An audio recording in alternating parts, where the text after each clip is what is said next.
오늘도 하나님께서 저희들에게 주신 귀한 말씀이 있습니다. 창세기 4장 3절에서 7절까지 말씀 우리 같이 한 목소리로 읽겠습니다. 세월이 지난 후에 가인은 땅의 소산으로 제물을 삼아 여호와께 드렸고 아벨은 자기도 양의 첫 새끼와 그 기름으로 드렸더니 여호와께서 아벨과 그 제물은 연락하셨으나 가인과 그 제물은 연락하지 아니하신지라. 가인이 심히 분하여 안색이 변하니 여호와께서 가인에게 이르시되 내가 분하여 함은 어찌미며 안색이 변함은 어찌미뇨. 내가 선을 행하면 어찌 낯을 들지 못하겠느냐. 선을 행치 아니하면 죄가 문에 엎드리느니라. 죄의 소원은 내게 있으나 너는 죄를 다스릴지니라. 아멘. 오늘 말씀의 제목 같이 읽습니다. 죄와 우리와의 관계. 우리 지난주에 말씀 나눈 게 뭐죠? 죄란 무엇인가? 그 첫 번째 죄가 뭐라 그랬어요? 하나님을 무시하는 거예요. 우리가 이 땅에서 어떤 남을 못 살게 굴다든가 사기를 친다든가 아니면 훔친다 이런 것도 우리가 생각하는 죄지만은 실질적으로 그것을 죄라고 정의하는 하나님의 말씀으로 보면은 하나님의 말씀을 무시했기 때문에 그게 죄가 된 거예요.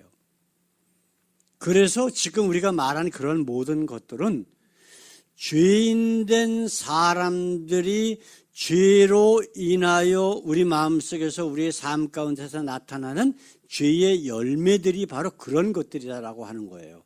그래서 죄가 무엇인지를 온전히 우리가 깨닫지 못하면 우리는 죄인일 수밖에 없어요. 그렇기 때문에 그 죄를 깨닫지 못했기 때문에 우리는 그 죄에 대한 사함을 받지 못하고 결국 구원도 받지 못한다라고 하는 결론에 이를 수밖에 없다라고 하는 거예요. 그 죄는 무엇이다? 하나님의 말씀, 즉 하나님을 무시하는 거다. 그렇기 때문에 예수님께서 유대인들에게 뭐라고 그러셨어요? 너희는 너희 아비 마귀에서 났다 그랬어요. 그들은 하나님의 말씀을 무시하는 거예요. 하나님의 말씀이라기보다는 자기네들이 만든 그 율법, 거기에 하나님의 말씀도 좀 들어가 있지만 그 율법이 자기네들이 하나님이 돼버렸어. 그렇기 때문에 하나님께서 그들을 보고 예수님을 통하여 너희는 너희 아비 마귀에서 났다라고 분명히 말씀하고 계시다라고 하는 것을 우리가 깨달을 수 있다라고 하는 거예요. 자, 오늘 4장 전체를 보게 되면은 이제 세월이 지난 후에 가인이 땅의 소산으로 제물을 드렸고 아벨은 양의 첫 새끼와 그의 기름으로 드렸다고 말씀하고 있어요. 그런데 하나님께서는 가인의 예물은 안 받고 아벨의 제사만 받으셨어요. 그러니까 가인의 마음속에 그 하나님께 대한 원망 그리고 자기 동생에 대한 원망이 죄로서 자리 잡기 시작을 했어요. 그래서 우리가 읽은 말씀 보게 되면 하나님께서 가인에게 나타나셔서 하신 말씀들이 지금 기록이 되어 있거든요.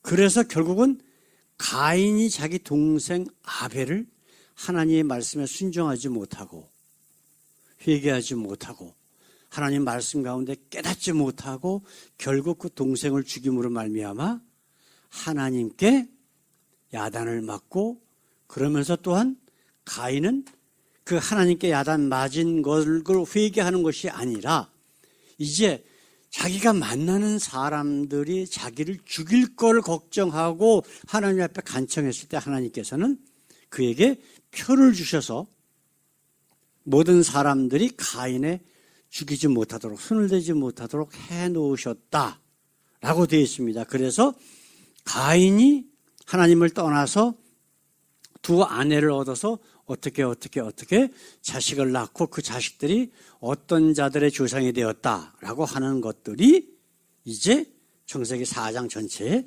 나와 있는 말씀이다라고 하는 거예요. 자, 그렇다면 우리가 오늘 이 말씀 나눌 것, 우리가 말씀 본문 들어가기 전에 우선 한 가지만 말씀을 드릴게요. 자, 가인이 지금 아담과 하와의 자손밖에 없어요. 이 땅에서. 그렇죠? 근데 가인이 하나님의 낯을 피하여 그 다음에 하나님께 표를 받고 도망을 가서 아내를 둘을 얻었다 그랬는데 그 둘이 어떻게 됐을까? 어디서 얻었을까? 그 여인들을. 어떻게, 여러분들은 어떻게 알고 계셔요? 지금까지 교회 수십 년 다니셨는데. 이런 얘기에 대해서 들어본 적 없으시지? 그렇죠. 이런 것들이 지금 문제예요. 우리가 성경 과학적으로 우리가 알고 믿어야 더 확실한 믿음이 생기는 건데 그걸 몰라 그냥 믿어. 이게 사단이 주는 그 유혹이거든요. 우리가 이렇게 생각을 하셔야 돼요. 우리가 지금 4장 전체를 다 읽었지만 자세한 내용이 안 나와 있어요. 그렇죠? 근데 5장 3절에 보게 되면 아담이 130세에 자기 모양과 자기 형상과 같은 아들을 낳아 이름을 셋이라 하였고, 근데 그 셋이 가인과 아벨을 낳고 난 다음에 아벨이 죽고 세월이 흐른 후에 셋을 낳은 거예요. 자, 그렇다면 몇 세에 낳았다고요? 130세야. 그럼 보통 아담을 하나님께서 아담과 하와를 노인네로 만들어 놓으신 게 아니잖아. 창조하실 적에. 청년으로 만드셨단 말이에요. 모든 식물과 동물이 이미 자식을 낳을 정도로 다 완전한 성체로 만들어 놓으셔서 그래야 알도 낳고 자식도 낳고 그러면서 이 땅이 평만할 거 아니에요. 그러면 이미 아담과 하와가 이미 청년으로서 자식을 낳을 수 있는 그런 모양으로 하나님께서 창조를 해놓으셨는데, 자, 130년 동안 자식을 낳은 거예요. 무슨 얘기인지 아셔요? 근데 여기서 다 기록을 해놓은 게 아니라 가인과 아벨만 기록해 놓으시고 아벨이 죽고 난 다음에 셋만 기록을 해놓으셨어요.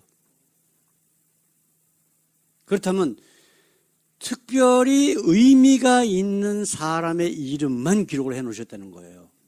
130년 동안 셋을 낳을 때까지 그 전에 이 가인과 아벨 빼놓고는 나머지 자식들에 대해서는 이름이 없다라고 해서 안 낳았다라고 우리가 생각하면 안 돼. 왜냐하면 가장 건강하고 모든 유전자라든가 모든 게 완벽한 아담과 하와를 하나님께서 만들어 놓으셨을 적에는 최소한 1년, 2년, 3년마다 한 번씩 자식을 계속 낳았을 거라고. 그리고 이 가족 간의 결혼 문제, 형제 자매 간의 결혼 문제를 하나님께서는 다 허락을 해 놓으셨어요. 나중에 그 노아의 홍수 이후에 하나님께서 근친 결혼을 하지 못하게 만드셨어요. 그러면 일부러 근친 결혼을 하지 말라고 하셨다는 것은 그 전까지는 근친 결혼을 허락하셨다는 얘기나 똑같은 얘기예요. 근친 결혼을 왜 하지 못하게 하셨냐면 이 노아의 홍수로 인해서 지구가 완전히 환경이 파괴되면서 우리 몸에 유전자 변형들이 많이 생기고 우리 인간의 모든 구조들이 망가지기 시작을 했어요. 그래서 유전병이 생기기 시작을 했다고. 그래서 우리를 위해서 그렇게 말씀하신 거예요. 하나님이 만드신 인간이 병으로 인해서 고생하고 하는 그런 문제, 그런 것들을 방지하기 위해서 그렇게 하시 못하게 하셨다라고 생각하면 틀림이 없습니다. 자, 그렇다면 가인이 아내를 얻은 것은 그 아내가 자기 자매들이야. 아시겠어요? 다른 데 가서 살았어도 자기 자매들이라고. 그래서 가인이 얻은 아내들은 자기 여동생이나 무슨 뭐 누나나 하여튼 시스터들이다 라고 생각하시면 과학적으로 분명히 틀림이 없어요. 자, 요 얘기는 요까지 하고 이제 우리가 말씀으로 한번 들어가 보십시다. 자, 예수님께서 이제 죽음에서 부활하시고 승천하신 이후에 이제 한 2000년이라는 세월이 흘렀습니다. 근데 지금 안타깝게도 지금 이 세상에 교회라고 하는 것, 뭐 천주교는 그건 뭐 기독교도 아니지만 이미 벌써 그거는 혼합 종교고 성경에 나오는 그 악한 모습이 그냥 한 가지 몇 가지 얘기만 해도 그냥 다 나오게 돼 있어요. 왜냐하면 하나님의 말씀과 완전히 반대되는 짓거리들을 하고 있기 때문에. 근데 이 개신교라고 하는데, 천주교에서 나온 개신교라고 하는데도 역시 마찬가지로 참 하나님과 그가 보내신 아들 예수 그리스도를 믿는 것이 아니라 사단이 만들어낸 가짜 하나님과 가짜 예수를 믿고 있어요. 그 증거들이 바로 하나님의 말씀을 왜곡해서 사람이 만든 교리, 사람이 만든 하나님을 믿고 있다라고 하는 것이에요. 이거는 새삼스러운 게 아니에요. 이미 성경에 다 예수님께도 말씀하셨고 사도 바울도 얘기했고 베드로도 얘기했던 다 이미 성경에 기록되어 놓은 모습들이 지금 교회의 모습들이라고 하는 거예요. 자, 우리 지난주에도 한번 말씀 나눴지만 우리 요한복음 8장 44절 유대인 종교 지도자들에게 한 말씀을 너희는 다시 한번 읽어보십시다. 너희는 너희 아비 마귀에게서 났으니 너희 아비의 욕심대로 너희도 행하고자 하느니라. 그는 처음부터 살인한 자요 진리가 그 속에 없으므로 진리에 서지 못하고 거짓을 말할 때마다 제 것으로 말하나니 이는 그가 거짓말장이요 거짓의 아비가 되었습니다. 우리 요한계시록에 보게 되면요 예수님께서 그런 말씀을 하셔요. 하나님의 말씀의 1.1획이 땅에 떨어지는 것보다 천지가 없어지는 게 더 쉽다고 말씀하셔요. 그리고 하나님의 말씀은 절대로 변경되면 안 돼. 제가 자주 말씀드린 것처럼 구약에 많은 참 선지자가 있고 거짓 선지자가 있는데 그 차이가 뭐냐? 참 선지자는 하나님의 말씀을 100% 그대로 전달하는 게 참 선지자예요. 거짓 선지자는 하나님의 말씀을 조금 붙여가지고 거기다가 자기 생각, 자기가 말하고자 하는 목적을 가지고 변경하는 거예요. 그래서 예수님께서 요한계시록에 뭐라고 말씀하셨냐면 너희가 이 말씀에 기록된 하나님의 말씀에서 조금 덧붙인다면 성경에 기록되어 있는 모든 하나님의 저주를 그에게 쏟아 부을 것이래. 그럼 하나님의 말씀 가운데서 자기가 마음에 안 드는 거 뺀다? 그럼 어떻게 된다? 생명책에서 이름을 지워버리게 돼. 이처럼 하나님의 말씀은 절대적인 권위를 갖고 있다는 거예요. 우리가 100% 하나님의 말씀을 믿어야 된다라고 하는 것이에요. 그렇죠? 마태복음 23장 15절 말씀 한번 같이 읽어보십시다. 화 있을진저 외식하는 서기관들과 바리새인들이여 너희는 교인한 사람을 얻기 위하여 바다와 육지를 두루 다니다가 생기면 너희보다 배나 더 지옥 자식이 되게 하는도다. 지금 교회의 모습이에요. 전도해가지고 교회를 끌어들여서 더 지옥 자식으로 만들어요. 세뇌를 시켜 계속해서. 그래가지고 그들 자기네들이 믿는 하나님이 정말 진짜 하나님인 것처럼 세뇌를 시켜서 참 하나님을 만나지 못하게 만든다는 거예요. 이게 예수님께서 하신 말씀이란 말이에요. 그렇죠? 그래서 이런 모습들을 고린도후서 11장 13절 14절에 사도 바울이 뭐라고 말씀하고 있냐면 저런 사람들은 거짓 사도요 교일의 역군이 자기를 그리스도의 사도로 가장하는 자들이니라. 이것이 이상한 일이 아니라 사도도 자기를 광명의 천사로 가장하나니. 무슨 얘기인지 아셨어요? 가장, 이게 무슨 얘기냐면 탈을 썼다는 얘기예요. 이게 옛날 그리스 시대에 로마 시절에 배우들이 어떤 역할을 할 적에는 얼굴에다가 가면을 쓰고 했어요. 탈을 쓰고. 그래서 왕이면 왕의 탈을 쓰고 또 얼른 가서 다른 배역을 하려면 또 다른 사람의 탈을 쓰고. 그 진짜 그 속에 있는 사람은 누구예요? 그 왕이에요? 아니잖아. 거짓을 지금 사도 바울은 당시 로마 시대에 횡행했던 누구나 알아듣기 쉬운 단어를 사용해서 말한 것이 바로 이거란 말이에요. 가장한데 가장. 그러면 광명의 천사로 가장해서 교회 안에 들어온 마귀가 하는 일이 뭘까요? 거짓 하나님, 거짓 예수를 진짜처럼 믿게 하는 거예요. 그래서 우리를 구원을 받지 못하도록 교묘한 수를 그 유혹을 우리에게 지금 하고 있다라고 하는 거예요. 자, 그렇다면 이 사단의 유혹에 빠지지 않는 방법은 조금 아까 우리가 읽은 말씀, 나눈 말씀처럼 하나님의 말씀을 성경에 있는 대로 100% 이해를 해야 돼. 100% 이해를 하지 않으면은 언제든지 우리는 사단의 유혹에 빠질 수 있다라고 하는 거예요. 그래서 오늘 말씀 우리 같이 한번 읽어봅시다. 첫 번째로 하나님은 우리에게 자유의지를 주셨습니다.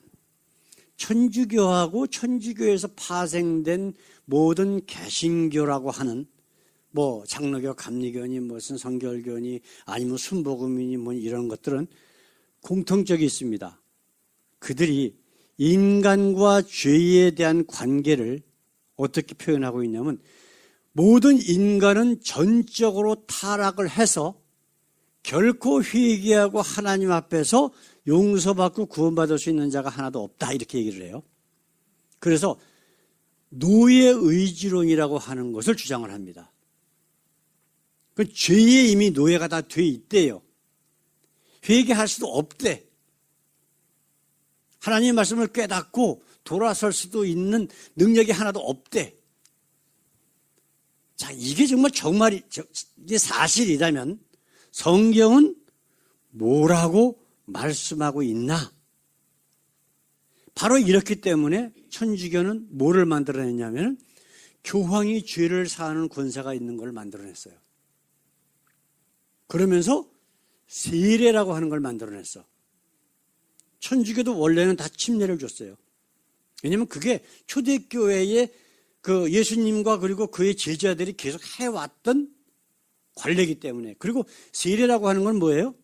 죄를 씻는 예식이라고 하는 뜻이죠. 씻을 세자. 그죠? 예, 죄를 씻는 예식이라고 하는 뜻이에요. 근데 침례라고 하는 건 뭐예요? 물속에 잠긴다라고 하는 뜻이야.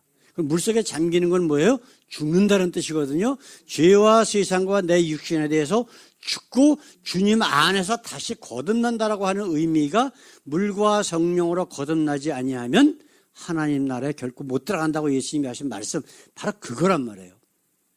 그래서 천주교는 교황이 죄를 사하는 권세가 있다라고 선포를 했어요. 그래서 죄가 그 고난을, 그 교황이 그 고난을 이렇게 나누어준 신부가 죄를 사하는 권세가 있는 거예요. 예? 그래서 뭐 고해성사하고 그러면 문 이렇게 열고서 가서 뭐 내가 무슨 죄지었습니다 어쩌고 하면은 너 나가서 무슨 뭐 남의 집 마당을 얼마 씻어라 아니면은 뭐 주기도문을 100번 외워라 그러면 네 죄가 사해진다. 신부가 뭔데 교황이 뭔데 지가 죄를 사해 줍니까? 예? 성경에 그게 말 한마디라도 있어요? 없어요. 그게 왜냐면 나중에 이제 자세하게 말씀을 드리겠지만 베드로에게 네? 죄를 사하는 권세를 줬는데 예수님이 그 교황이 그 베드로가 초대 일대 교황이기 때문에 그 교황의 그 권위를 이어받은 지금 교황이 죄를 사하는 권세가 있고 어쩌고 자기네들끼리 막 안 만들어낸 거예요. 그럼 성경에 여기에 있느냐? 성경에 있으면 제가 이런 말 하겠어요? 없다고. 조금 아까 뭐라 그랬어요? 사단이 뭐라 그랬어요? 사단이 어떻다고? 자기 말을 한대, 자기 말. 자기네들이 만들어낸 말이에요. 그렇죠? 그럼 장로교는 뭐라고 얘기를 하고 있어요? 그렇게 전적인 타락이 돼가고 구원받을 인간이 하나도 없지만 하나님과 예수가 나와서 말씀하셔도 회개할 자가 하나도 없지만 그러나 미리 천국 가기로 태어나기 전부터 예정된 자만 구원받을 수 있다라고 이 정도를 만들어낸 거예요. 예, 감리교 계통은 또 뭐예요? 그러나 선행을 많이 하면 하나님께서 참작해서 구원시켜준다. 이거예요. 근데 성경은 뭐라고 되어 있어요? 누구든지 예수 믿으면, 누구든지 그리스도 안에 있으면, 누구든지 회개하고 성령을 받으면 이렇게 되어 있잖아요. 제가 왜 이런 말씀 드리냐면 그러면 그런 교황이 죄를 사하는 권세가 있다라고 하는 그런 하나님 믿든가 아니면 태어나기 전부터 천국 갈 사람 지옥 갈 사람을 미리 예정해 놓고 그대로 하는 그런 하나님을 믿든가 아니면 선행을 많이 해야 구원받는다는 하나님을 믿고 있다면 어떤 결과가 생기냐? 마태복음 7장이나 누가복음 13장에 있는 말씀처럼 내가 예수 이름으로 모두 했습니다 하고 많은 사람이 마지막 날에 자기한테 온대요. 예수님이 뭐라고 하셨다고? 나는 너를 도무지 모른다라고 지옥으로 집어던지시겠대. 천국문을 닫아 잠그시겠다고 분명히 성경을 말씀하고 있단 말이에요. 그러니까 거짓 하나님을 믿는다, 거짓 예수를 믿는다, 그럼 구원 포기해야 돼요. 근데 자기네들은 구원 받았다라고 이미 예정받았다고 선행 많이 했기 때문에 뭐가 어쩌고 가서 교황한테 아니면 신부한테 고해성사 갖고 죄 씻음 받았다라고 자기는 구원 받는다, 하나님 나라 간다라고 속임을 받다가 그냥 마귀에게 속아서 그냥 지옥 가는 거예요. 영생은 오직 유일하신 참 하나님과 그가 보내신 아들 예수 그리스도를 아는 것이라고 분명히 우리 심판자 되신 예수님이 말씀하셨단 말이에요. 그래서 오늘 말씀도 역시 뭐냐면 참 하나님과 예수 그리스도가 어떤 분이신가를 알고 믿자라고 하는 거예요. 제 가장 중요한 죄의 문제, 하나님이 어떤 분이신가를 깨닫지 못하면 우리는 결코 구원받을 수 없어요. 그렇기 때문에 이거를 제가 계속 강조하고 있는 거예요, 지금. 예? 자, 그렇다면 조금 아까 우리가 본문, 우리가 지금 읽은 말씀 4장 7절에 있는 말씀 한번 읽어보십시다. 네가 선을 행하면 어찌 낯을 들지 못하겠느냐. 선을 행치 아니하면 죄가 문에 엎드리느니라. 죄의 소원은 네게 있으나 너는 죄를 다스릴지니라. 자, 만약에 하나님께서 가인을 이 땅에 만들어내셨는데 우리 인간에게 그 죄를 하고 싶은 마음이 있었지만 그거를 다시 돌이켜 회개하고 그 죄를 행함으로 열매로 나타내지 않을 수 있는 능력이 없다면 무조건 죄를 지을 수밖에 없는 노예 의지만 우리가 가지고 있다면 하나님이 이런 얘기 하셨을까요? 하나님이 얘기하셔봐야 소용없다는 게예요. 그렇죠? 근데 분명히 하나님 말씀을 듣고 회개할 수 있는 능력이 그에게 있기 때문에 이 말씀을 하신 거라고요. 이해되셔요? 만약에 저들이 주장하는 것처럼, 마귀가 주장하는 것처럼 전적인 타락이 있어서 아담과 하와가 에덴에서 쫓겨난 이후에 무조건 죄를 질 수밖에 없도록 전적인 타락이 되어 있다면 하나님이 그걸 모르실까요? 그럼요. 우리보다 우리를 더 잘 아시는 하나님께서 가인의 심령에 어떤 능력이 있는지를 하나님께서 아시겠느냐 모르시겠느냐. 분명히 아시는 분이라고. 그런데 지금 뭐라고 말씀하고 있어요? 죄의 소원은 네게 있대 지금. 죄가 네 문 앞에 엎드려서 지금 너를 잡아먹고 내가 죄를 짓도록 하려고 하는 죄의 소원이 지금 있대요. 그러나 너는 죄를 다스릴지니라. 그 죄에 잡아먹히지 말고 죄를 물리쳐라라고 하는 말씀이라고. 그러면 분명히 가인 그럴 수 있는 능력이 있기 때문에 하나님이 말씀하신 거예요. 근데 가인은 스스로 자기 속에 있는 그 죄의 씨앗, 자기를 잡아삼키려고 하는 죄에게 먹혀버린 거예요. 스스로. 그래서 자기 동생을 들에서 쳐서 죽여버렸잖아요.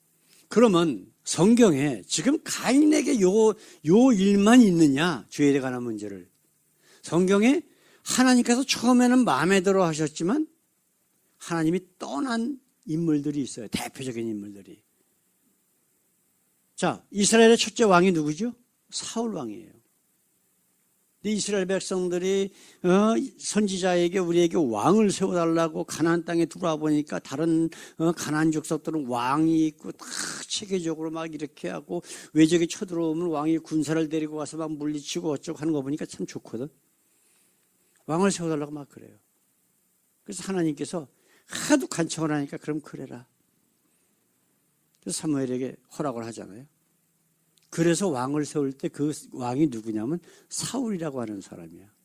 베냐민 족속, 가장 작은 베냐민 족속에 사울을 세우는데 사울은 키가 크고 장대하고 힘이 좋고, 근데 하나님의 마음에 들어했던 게 뭐냐면 굉장히 겸손한 사람이에요.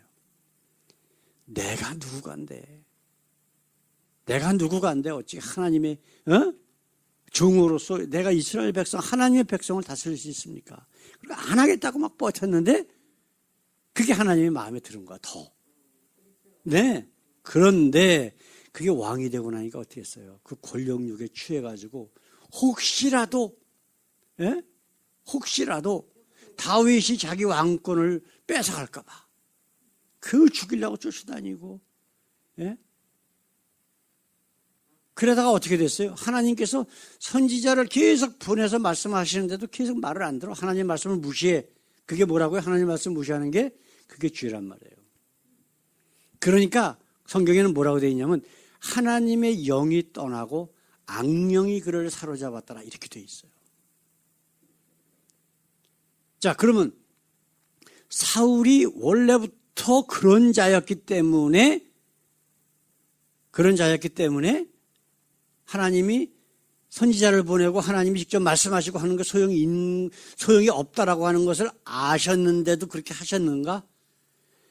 아니란 말이에요. 그가 분명히 회개하고 다시 겸손한 모습으로 돌아올 수 있는데도 본인이 안 한 거지. 그렇잖아요.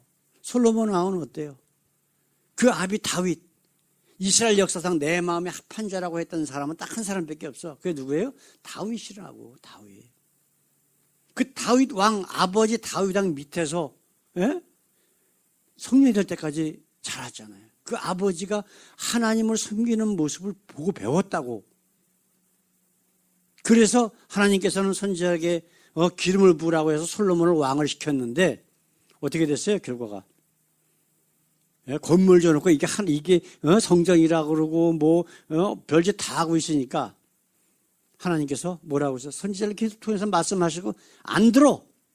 그래서 2번이나 본인 스스로가 하나님이 나타나셔서 솔로몬에게 하지 말라고 하셨는데도 계속 이방 여인들을 왕비로 삼아가지고 다 산당 짓고 온갖 귀신 덩어리들을 온 이스라엘을 산당을 세우고 백성들에게 미혹하게 만들고 하니까 하나님께서 뭐라 그러셨어요? 내가 너를 이제 포기하고 떠난다 그러셨어. 그러면 솔로몬에게 선지자를 보내고 본인이 나타나셔서 하나님께서 하신 모든 일들이 쓸데없이 하신 건가요? 그래요, 안 그래요? 말씀을 듣고 회개할 수 있는 능력이 그에게 있었는데 본인 스스로가 안 했다는 거예요. 이거를 우리가 생각을 해야 돼요. 우리보다 우리를 더 잘 아시는 하나님께서 우리가 회개할 수 있도록 계속해서 기회를 주신다라고 하는 것은 우리가 회개할 수 있는 능력이 우리 속에 있기 때문에 반드시 그렇게 하셨다는 거예요. 자, 2번째로 우리가 생각해야 될 것은 뭐냐면 같이 읽습니다. 우리에게 자유의지를 주셨기에 공의의 심판을 하십니다. 자, 만약에 주님이 우리를 심판하시는데 천국으로 태어나기 전부터 예정된 자만 구원하신다. 그게 공의일까요? 우리가 생각하기에 그게 하나님의 올바른 판단이실까요? 그건 올바른 재판이 아니에요. 그렇죠? 생각을 해봐요. 자, 그럼 지옥 가는 사람은 어떻게 될까? 아니, 그러니까 지옥 가는 사람도 자기는 회개하고 싶었어. 예? 그래서 하나님 잘 믿고 싶었어. 근데 이미 벌써 지옥 가도록 예정돼 있어서 하나님이 회개하지 못하도록 다 막았다는 거예요. 그 뜻이 그 안에 다 포함되어 있는 거예요. 그럼 지옥 가는 사람은 누구 책임이에요? 하나님 책임이에요. 그럼 그게 공의로운 재판이 될 수 있겠느냐라고 하는 겁니다. 공의라고 하는 것은 모든 사람에게 똑같은 기회와 자격을 줬는데도 본인 스스로가 안 했을 때의 책임을 묻는 것이 공의예요. 아시겠어요? 공의라고 하는 것은 우리 하나님을 표현하는 단어가 2개가 있습니다. 성경 전체에. 하나님은 공의로우신 분이고 또 한 가지는 사랑이시라는 거예요. 이 2가지가 항상 같이 나와야 돼. 아시겠어요? 자, 그렇다면 선행을 많이 한 자를 구원한다. 그럼 거기 하나님의 사랑과 은혜가 있어요, 없어요? 어떤 사람이 선행을 많이 해서 하나님 나라 가. 그럼 그게 누구 공로예요? 자기 공로지요. 하나님 공로가 아니라고. 거기에는 하나님의 은혜라는 게 들어갈 필요가 없어. 그렇죠? 근데 하나님은 성경에 뭐라고 말씀하셔요? 예? 성경에 뭐라고 말씀하셔요? 세상에 자기 의로 선행으로 구원받을 자가 있다 없다? 하나도 없다라고 분명히 성경은 말씀하고 있어요. 세상의 모든 인간은 다 죄인이야. 많이 졌던 적게 졌던 다 죄인이에요. 근데 하나님 보시기에는 만약에 율법적인 판단을 하신다면은 한 가지 죄를 지어도 지옥 가야 되고 만 가지 죄를 지어도 지옥 가야 돼. 예? 근데 그거를 다 덮어주시는 방법이 있어. 그게 뭐예요? 우리가 예수 그리스도 안에 있을 때. 크리스찬이라고 하는 영어 단어의 뜻이 뭐라 그랬어요? 크라이스트 이안. 이안이라고 하는 것은 안에라고 하는 뜻이야. 그러니까 예수님 안에 있는 자는 예수님이 우리의 모든 죄를 덮으셨기 때문에, 짊어지셨기 때문에 그 예수님의 피와 물로 인해서 우리의 죄가 덮어지는 거예요. 코팅되는 거야. 이게 어디에 정확하게 나와 있어요? 6월절 어린 양. 이스라엘 백성들이 출애굽할 적에 10번째 재앙을 어떻게 하나님이 뭐라고 말씀하셨어요? 모세를 통해서 1년 된 수컷 양을 잡아서 그 피를 우슬초로 문 사면에 다 바르고 그 안에 들어가서 하나님의 심판이 지나갈 때까지 머물러라. 그렇죠? 그럼 그 안에는 지금 우리가 말씀 같이 나눴던 모든 죄가 가지고 있는 사람들이야 다 그 안에. 그죠? 어떤 사람은 살인한 자도 있을 수도 있고 거짓말한 자도 있을 수 있고 간음한 자도 있을 수 있고 율법에 나오는 죄를 진 많은 죄를 가지고 있는 사람들이 그 안에 있단 말이에요. 근데 어떻게 됐어요? 하나님께서 쳐서 죽이셨어요? 아니요. 덮어서 넘어가 주셨다고. 그 피가 누구냐면 바로 예수 그리스도란 말이에요. 이게 하나님의 죄에 관한 문제라고. 죄와 우리와의 관계가 바로 그거예요. 자, 그렇다면 하나님의 공의에 대해서 뭐라고 말씀하고 있나 한번 보십시다. 자, 우리 하나님은 시편 33편 5절에 그는 공의와 정의를 사랑하심이요 세상에는 여호와의 인자하심이 충만하도다. 자, 공의와 정의 그다음에 여호와의 인자하심. 여호와는 사랑이시다. 하나님은 사랑이시다. 두 개가 같이 나온다고. 그러면 마지막 심판 때에 예수님의 모습을 나타낸 요한계시록 19장 11절에 있는 말씀 같이 읽습니다. 또 내가 하늘이 열린 것을 보니 보라 백마와 그것을 탄 자가 있으니 그 이름은 충신과 진실이라. 그가 공의로 심판하며 싸우더라. 여기서 공의는 하나님의 의잖아요. 하나님의 의. 아까 공의는 뭐라 그랬어요? 모든 사람에게 똑같은 기회를 주고 본인이 안 했을 때의 책임을 묻는 것이 공의라 그랬어요. 아시겠어요? 이건 뭐 예정이니 뭐 선행이니 이런 문제가 아니에요. 여기서 하나님의 공의의 기준을 딱 하나야. 그리스도 안에 있느냐? 아니냐. 백마 탄 자가 바로 예수님이란 말이에요. 마지막 심판 때 이렇게 하시겠대. 보라 이전 것은 지나갔으니 새 것이 되었도다. 우리가 이 앞에 항상 이렇게 붙어 있잖아요. 새 것이 되었다는 건 정말 새 거가 된 게 아니야. 죄인된 심판받아야 할 저 바깥 어두운 데서 슬피 울며 이를 갈마야 할 우리의 존재가 하나님의 자녀가 되는 존재로 바뀌었다는 거예요. 우리의 영혼의 속속이 바뀌었다는 거라고. 이게 바로 하나님께서 예수님을 이 땅에 보내신 바로 목적이란 말이에요. 우리 요한복음 3장 16절에 있는 말씀, 하나님이 세상을 이처럼 사랑하사 독생자를 주셨으니 이는 저를 믿는 자마다 멸망치 않고 영생을 얻게 하려 하십니다. 그럼 죄에 관한 문제가 어떻게 되어 있어요? 하나님은 우리에게 자유의지를 주셨다 안 주셨다? 주신 거예요. 자유의지를 주셨기 때문에 그 예수님이 오셔서 주신 모든 말씀들, 하나님의 말씀들을 듣고 깨닫고 회개하고 침례를 받아라. 그리하면 너희에게 성령을 선물로 주시니 그리하면 너희가 구원을 얻으리라. 이 말씀은 세상 모든 사람들에게 똑같은 기회를 주신 하나님의 우리의 구원하시는 사랑의 방법이라고. 근데 본인이 회개를 안 해. 말씀 들었는데도 거짓 하나님 믿어.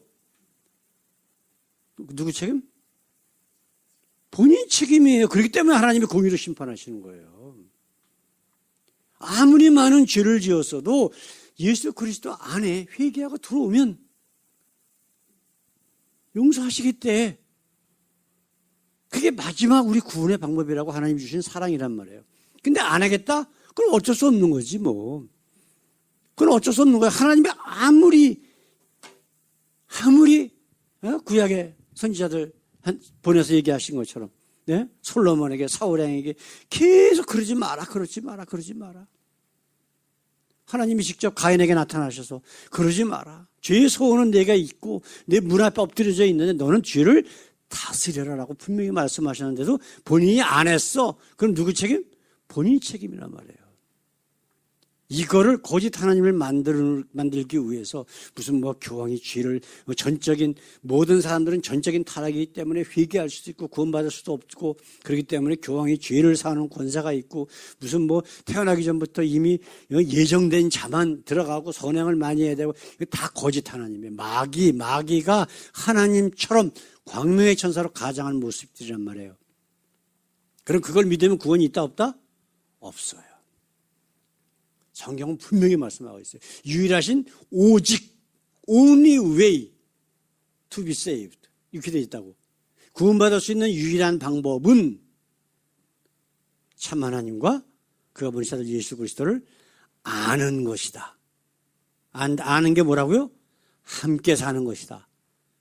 내가 문 밖에 서서 두드려 놓으니 너희가 만문을 열면 내가 들어가 너로 더불어 먹고 너는 나로 더불어 먹고 이게 바로 구원의 유일한 방법이고 크리스찬 예수 안에 사는 사람들의 모습이 되어야 된다라고 성경은 분명히 말씀하고 있습니다. 자, 어제 말씀, 우리 지난주의 말씀, 오늘 말씀 한번 정리해 보십시오. 주인은 뭐라고요? 하나님 말씀을 무시하는 것. 죄인된 자들의 모습은 그 무시한 하나님의 말씀을 무시하는 자들의 모든 죄의 열매들이 삶을 통해서 나타나는 것.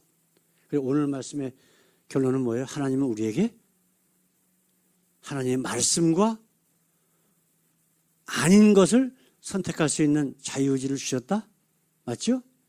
우리는 죄를 지을 수밖에 없는 노예, 전적인 타락된 존재가 아니라는 거예요. 우리에게 항상 하나님께로 돌아올 수 있는 희망이 있기 때문에 하나님은 선지자를 보내셨고 하나님이 나타나셨고 예수님을 보내셨고 지금도 성령을 통해서 역사하시고 우리에게 성령까지 주셨단 말이에요. 절대로 나는 몰랐다라고 변명이 통한다 안 통한다? 절대로 안 통해요. 오늘 말씀 우리가 잘 생각해가면서 죄가 무엇인지 죄가 나의 관계가 무엇인지를 한번 잘 생각해 보시고 죄는 모든 모양이라도 버리라고 하셨던 하나님의 말씀처럼 우리가 하나님의 말씀 안에서 정말 예수 그리스도와 함께 거하며 하나님을 점점 알아가는 귀한 모습이 되기를 우리 주님의 이름으로 간절히 축원합니다. 사랑의 아버지, 교회를 수십 년 다녔어도 죄가 무엇인지조차도 알지 못하는 많은 사람들이 있습니다. 하나님, 거짓 하나님을 만들어 놓고 아버지, 그 하나님을 믿지 않으면 죽이고 회유하고 협박했던 일들이 수백 년 동안 있었습니다. 그러나 우리가 믿는 것은 오직 하나님의 말씀이며 살아계신 성령께서 우리를 통해서 인도하시는 바로 그 진리인 줄 압니다. 공의로 판단하시고 사랑으로 감싸주시는 우리 하나님과 예수 그리스도만 바라보며 날마다 우리 주님과 동행하고 함께 살면서 주님을 좀 더 알아가며 그래서 구원에 이르는 저희들의 삶이 될 수 있도록 인도해 주시옵소서. 감사하며 예수 그리스도 이름으로 기도드렸습니다. 아멘.